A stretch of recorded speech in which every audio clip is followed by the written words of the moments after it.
Hello, dito tayo ngayon sa tindahan ng shawarma. Ito yung mga suki ko.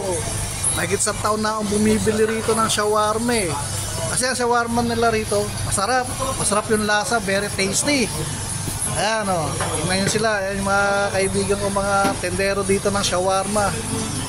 Ang shawarma rito, tasty. Hanap-hanapin mo, ang sarap ng lasa. Saka yung grilled chicken nila oh.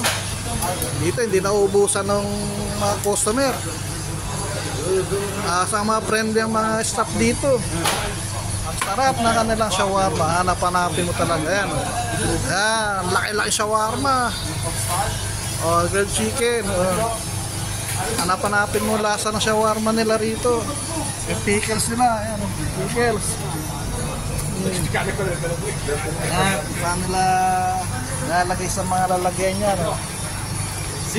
Garlic. Yeah. Spicy. Pickles. Now, paano na kakat yung shawarma? Now cutting. Yes, cutting shawarma. Put here. Yes. Okay.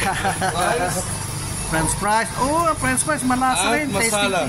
Masala. Tasting rin yan. Oh, kaya kung mga kaibigan, dito na kayo bumili ng shawarma sa Amir Al Sharam Restaurant. Promote natin yung restaurant nilang yan. Okay, see you later. Bye-bye.